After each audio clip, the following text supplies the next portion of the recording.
Jesus turning water into wine. In the gentle warmth of a Galilean afternoon, in a small village called Cana, the air was filled with the sweet fragrance of celebration. The sounds of soft laughter and peaceful conversation drifted through the narrow streets as friends and family gathered for a wedding celebration.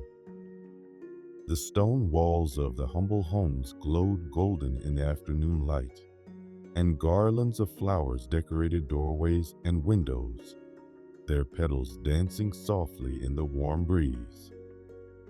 Among the guests were Mary, her gentle presence bringing calm to the bustling preparation, and her son Jesus, who had arrived with his newly called disciples. The celebration had been planned with care and love, every detail attended to with the thoughtfulness that marked such important occasions in village life. The air was rich with the aroma of fresh bread, roasted meats, and sweet herbs that had been carefully prepared for the feast. The courtyard where the celebration took place was adorned with simple yet beautiful decorations. Cloth awnings provided shade from the afternoon sun, creating peaceful patterns of light and shadow that shifted gently with the breeze. Clay lamps waited to be lit as evening approached, promising to cast a warm glow over the gathering as day transformed into night. The guests reclined on cushions arranged around low tables, sharing in the joy of the moment. Their conversations merged into a soft harmony of voices, punctuated by occasional gentle laughter. Children played quietly in the corners of the courtyard, their bare feet pattering against the smooth stone floor like falling rain. As the afternoon deepened, the warm air carried the sounds of musical instruments being softly tuned. A lyre player tested the strings with delicate fingers, while a flautist practiced quiet melodies that floated on the breeze like butterflies. The music would soon add its gentle voice to the celebration, weaving through the gathering like golden threads through a tapestry. In the peaceful flow of the celebration, Mary noticed a subtle shift in the atmosphere. Her observant eyes caught the worried glances of the servants as they moved quietly among the guests. The wine jars, which had been full and promising at the start of the festivities, were now running low. In this culture of generous hospitality, such a shortage would bring shame to the families celebrating this joyous union. Mary moved through the gathering with graceful steps, her presence as gentle as evening shadows. She approached Jesus, who was sitting with his disciples, engaged in peaceful conversation. The afternoon light caught the dust motes dancing in the air around them, creating a soft, golden halo effect. Her words to her son were spoken softly, carried on a breath of maternal concern. "The wine is running low," she murmured, her voice holding no judgment, only a quiet trust in her son's ability to help. Jesus looked at his mother with eyes full of warmth and understanding. His response, though gentle, spoke of divine timing and purpose. The moment held a peaceful tension, like the pause between the inhale and exhale of a deep breath. Mary, understanding something deeper than the words themselves, turned to the servants nearby. Her instructions were simple and calm.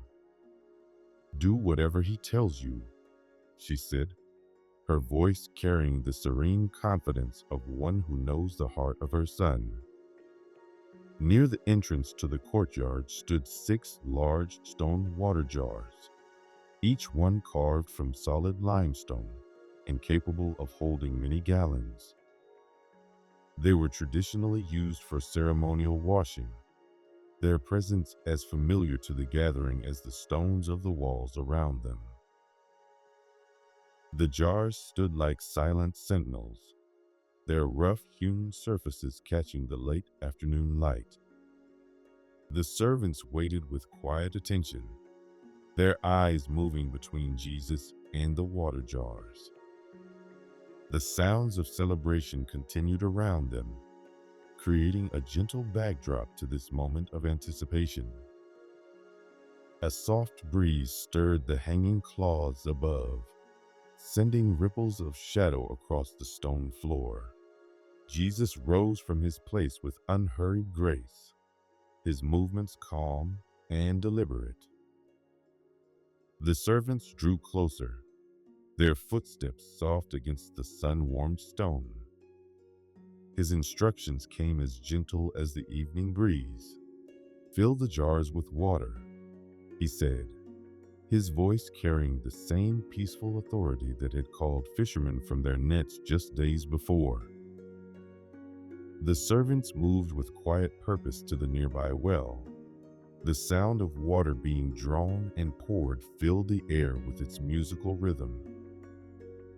Back and forth they went, their movements becoming a peaceful dance of service. The water splashed softly against the sides of the stone jars, creating a soothing melody that blended with the distant sounds of celebration.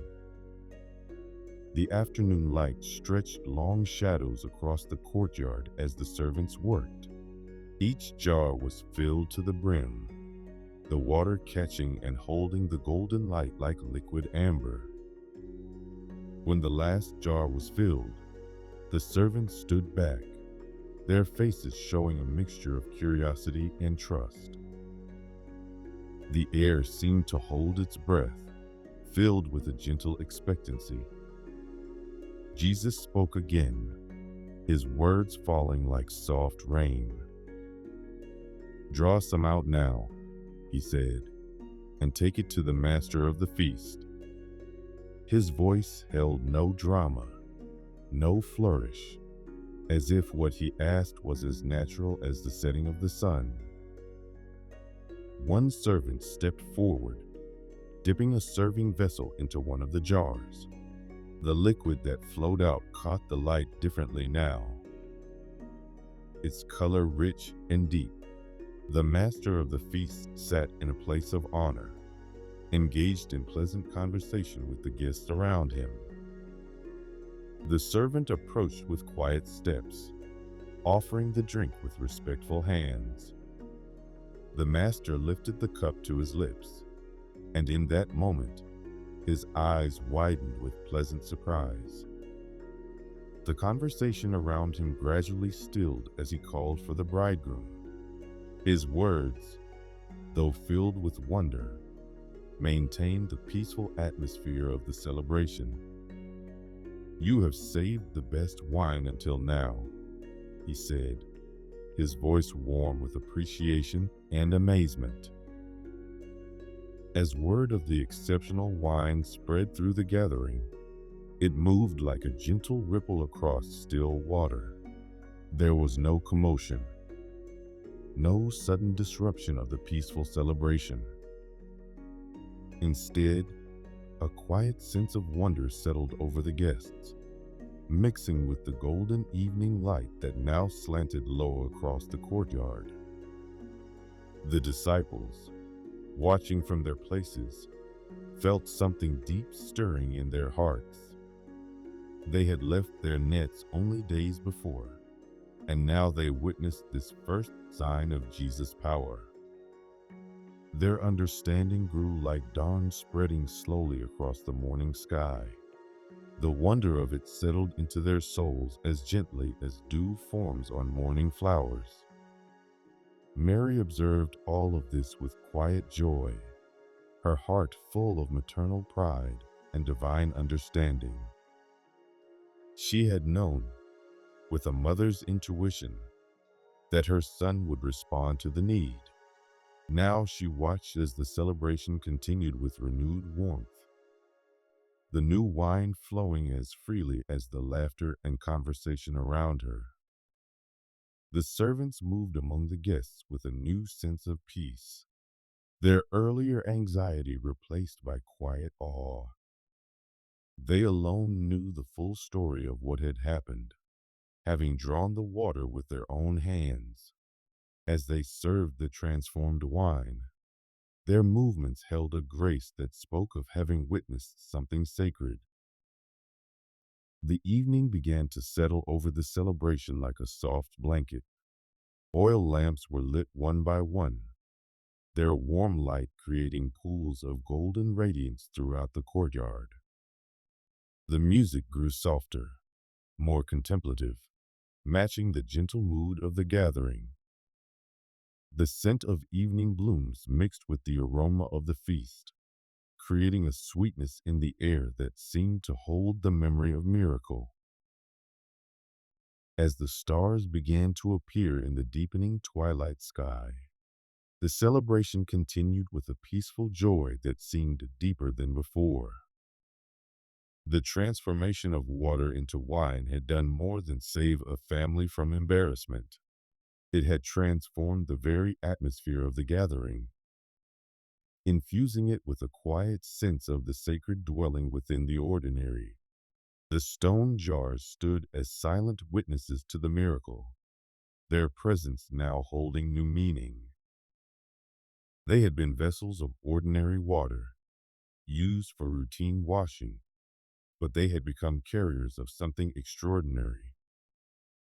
In this simple truth lay a gentle lesson about how the divine touches our daily lives, turning the commonplace into the sacred with nothing more than a whispered word.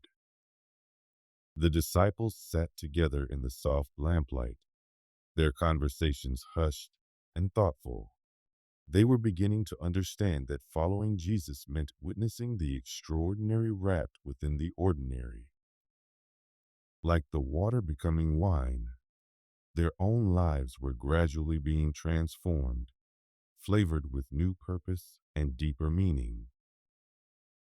Mary watched her son as he sat among his followers, his face peaceful in the gathering darkness. She treasured these moments in her heart, adding them to the stored memories of his life. The gentle way he had responded to need, the quiet authority with which he had acted, the absence of any desire for acclaim, all spoke of the perfect union of human and divine that she had always known him to be.